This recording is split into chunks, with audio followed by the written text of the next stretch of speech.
Right now, the dream everywhere in the world, and especially in India, is you get an advanced degree and then you go to the US or another developed country and you work in some big company and then you retire at age 30 and come back to India and live like a king.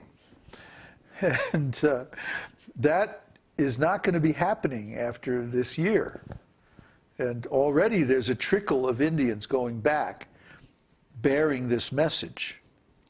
But by the end of this year, it's going to be a flood. And the game is going to be up. They will not be able to sell expensive university programs on the basis of go to the West and get rich. So they're going to be freaking out because they're not going to know what to do. Universities are very conservative and they're slow to change. And so we're going to go in and we're going to offer them, here's the alternative.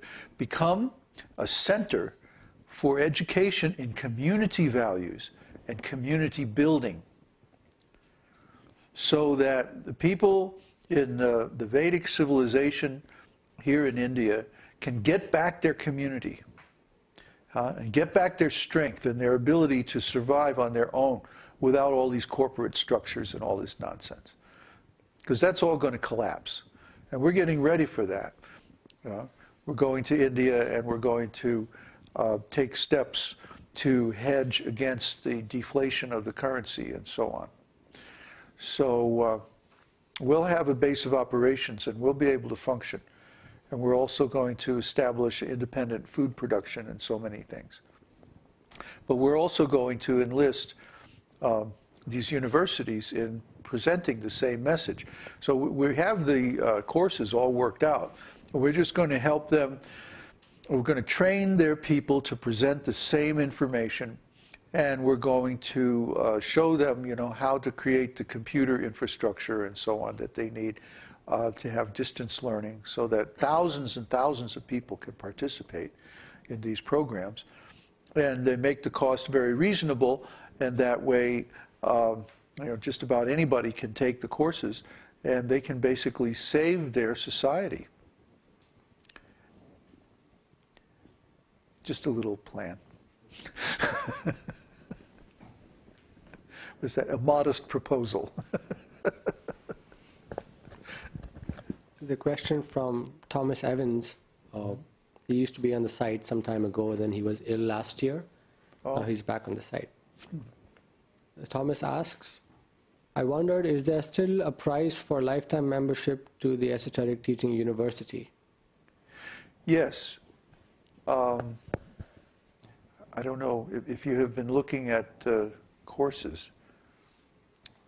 I think, well, we restructured all the courses, so the pages are now on the main site, the esotericteaching.org site. And if you go to the, where it says Bhakta University Program or something like that on the front page, then there's a page there that describes the whole program and gives the recommended donations and all that stuff. Basically, because the US dollar has decreased in purchasing power more than 20% during the last 9 months, we were forced to raise our recommended donation from 3501 to 4201.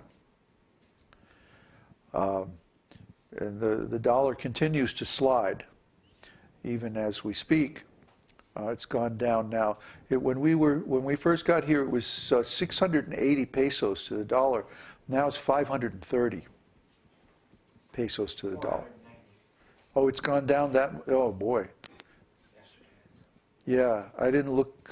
Yeah, I haven't seen it, watched it for the last 490 pesos. Wow.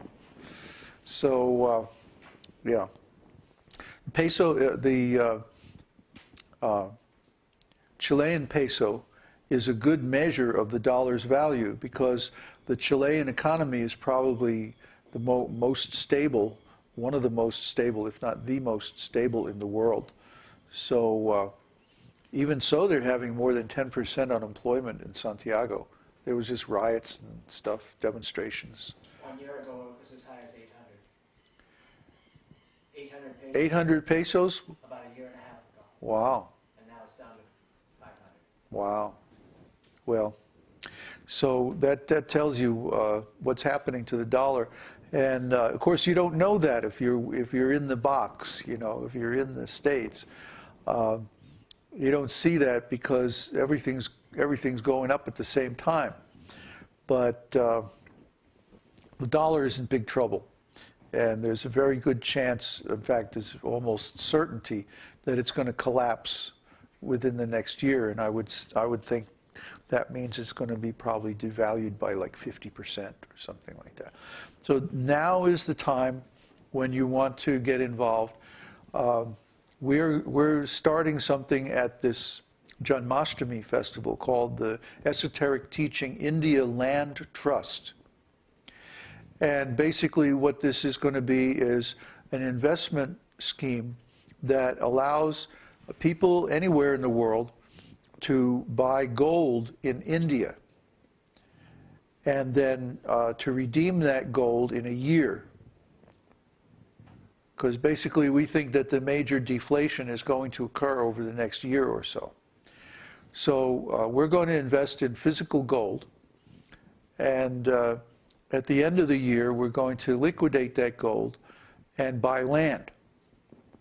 So at that time you can choose either to keep your share as a lifetime member or to split the difference of the profit with esoteric teaching community in cash, whichever one you want. Of course, I happen to think that a lifetime membership in our community is a lot more valuable than any amount of cash, because you know, we're actually living the life, and we will have a very nice place in India up in the hills.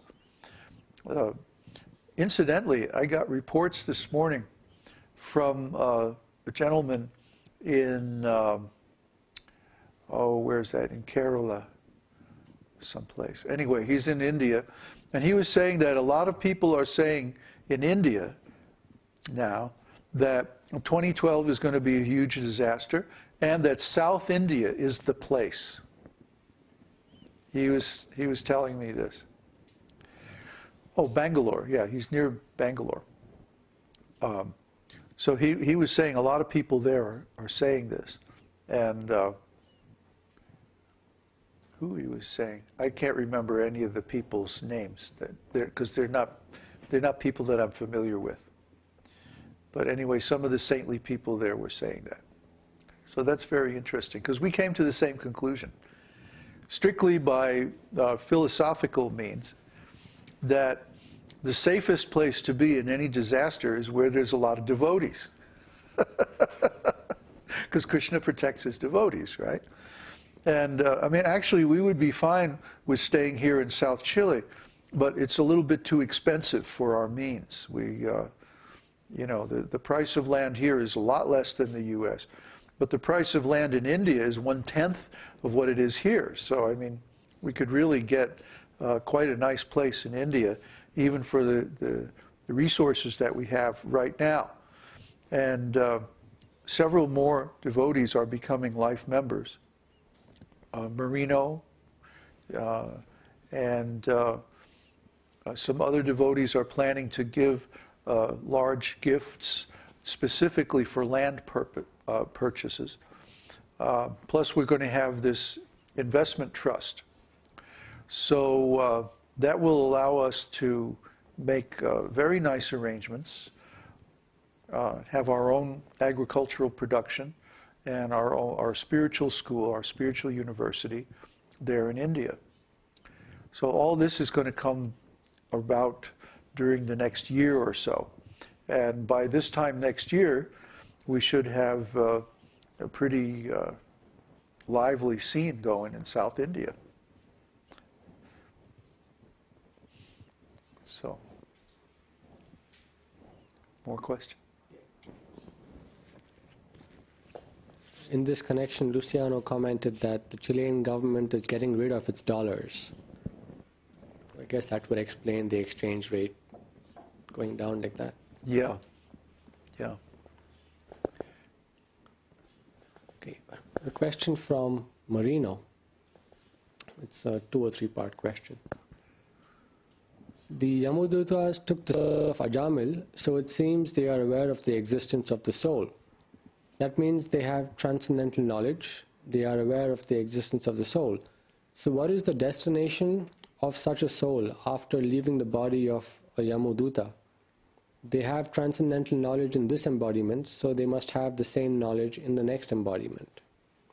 And how does the soul get the body of a Yamaduta after the human form of life? Oh boy, you really want to be a Yamaduta?